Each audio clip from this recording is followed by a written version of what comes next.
Richard Tiferton, who is the CIO, Emerging Market Equity at Morgan AMC. He joins in. Hi, Richard. Morning. Would you expect to see further easing in Japan and UK before US? I'm not really sure whether you're going to see further easing in Japan and the UK before the US. If anything, I would have thought it's more likely the US will act first.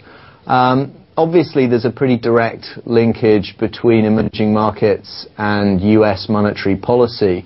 It's in the interests of the emerging world for the US economy to grow. So to the extent to which QE keeps the US economy stable or on a growth path, that's positive for the emerging world.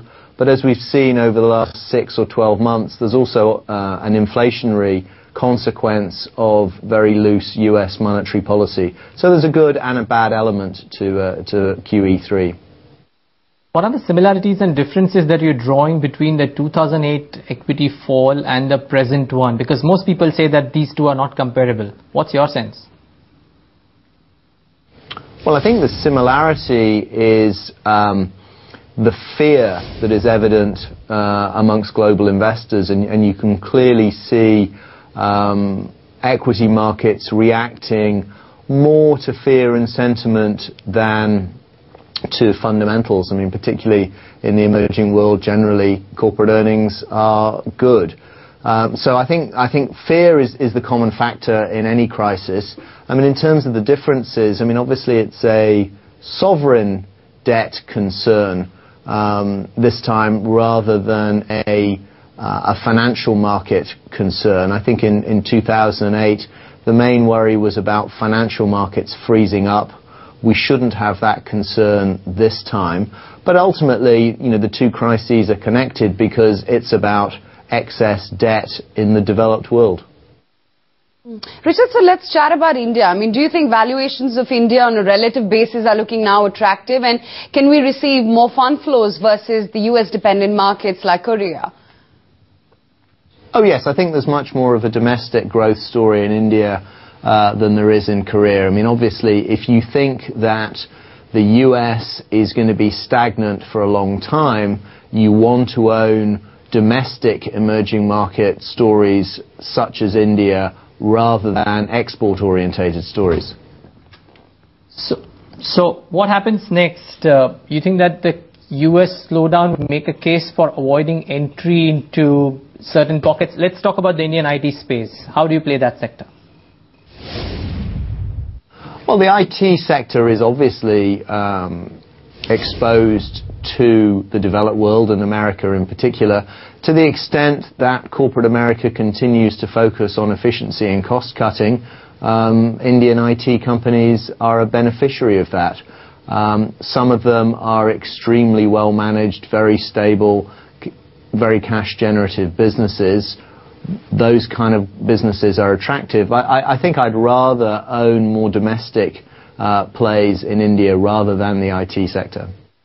So how would this global scenario, Richard, play out for commodities and commodity-depending emerging markets like India? Well, I think that the outlook for commodities has got to be very uncertain. I mean, we've had a very big commodity bull market. There's an obvious secular case of rising demand for commodities from China and also from India.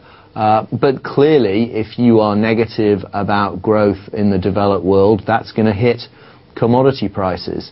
India is one of the more sensitive economies to commodity prices, both metals and soft commodities. And if commodity prices were to sell off significantly, that would be a big benefit for India. What kind of stocks and sectors would you buy at these levels in India, Richard? And in your emerging market income and value funds, if I can, name a few funds of yours.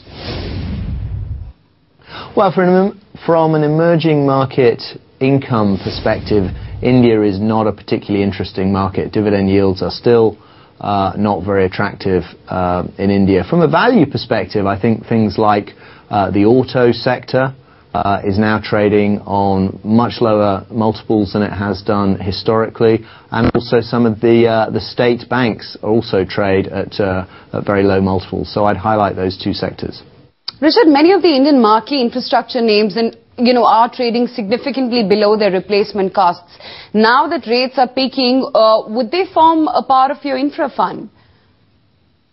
Yes, India forms quite a big part of our emerging market infrastructure funds. As I think people know, India is behind countries like China in terms of infrastructure development, and they're starting to make some progress. There's obviously been some degree of paralysis with the government problems in the last 6 or 9 months, but on a medium-term view, infrastructure is a very interesting area in India, and we like some of the steel companies, some of the cement companies, which are big beneficiaries of that. What themes and sectors, to your mind, would generate alphas for investors? Would it essentially be defensives, or specifically what a lot of people are talking about, Richard, the domestic theme for India?